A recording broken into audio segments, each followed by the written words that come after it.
ஒரு அணு அளவு கிபுர் இருந்தாலும், பெருமை இருந்தாலும் அவர் என்ன பண்ண மாட்டார், சொர்க்கத்துக்குள்ள போக மாட்டார். அப்ப பெருமையை பத்தி பெருமைன்னு கேட்கும் பொழுது ரசூலுல்லாஹி ஸல்லல்லாஹு அலைஹி வஸல்லம் சொன்னாங்க, அல் கிபுரு பத்ருல் ஹக், உண்மையை புறக்கணித்தல், வ கம்துன் நாஸ், மனிதர்களை கீழே பார்க்கிறது.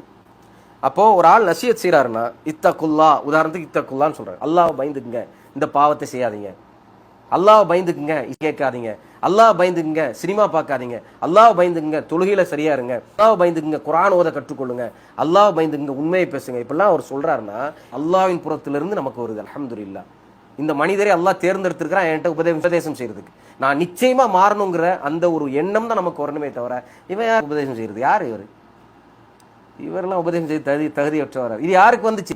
காஃபிர்களுக்கு வந்துச்சு. ரசூலுல்லாஹி ஸல்லல்லாஹு அலைஹி வஸல்லம் உபதேசம் செய்யும்போது நீங்க யாரு உபதேசம் செய்யக்கூடிய ஆளு? உங்களோட சிறந்த ஆளா இருந்தா வர சொல்லுங்க. அல்லாஹ் நம்மளை பாதுகாக்கணும். அதனால சக இவங்களை உபதேசம் செய்யும் பொழுது அவர்களை கிண்டல் அடிக்கிறது, அவர்களை ஒதுக்கி பேசுறது, அவர்கள்லாம் உபதேசம் செய்ய தகுதியற்றவர்கள்னு குறைத்து பார்ப்பது அல்லாஹ் பாதுகாக்கணும். அதை நாம கேலி கிண்டல் கூட பண்ணிடணும். உபதேசம் செய்யும்போது எடுத்துக்கொள்வோம், இன்ஷா அல்லாஹ். எடுத்துக்கொண்டேன் என்பதை நாம அமலுடியில காட்டுவோம். குறைபாடுகள் நம்ம கிட்ட இருக்கும், ஆனா உபதேசம் கூடிய மனிதர்கிட்ட தப்பு கிடையாது. அவர் நாசிஹா தான், இஹ்லாஸா தான் நமக்கிட்ட உபதேசம் செய்யார் அப்படிங்கிறது புரிஞ்சும். அதனால உபதேசத்தை எடுத்துக்கொண்டவர் பெருமை இல்லாமல் அல்லாஹ் சுப்ஹானஹு வ தஆலா அவர் செய்த உபதேசத்தை அது நல்லதாக இருந்தால், குர்ஆன் சுன்னஹ்வுக்கு உட்பட்டதாக இருந்தால்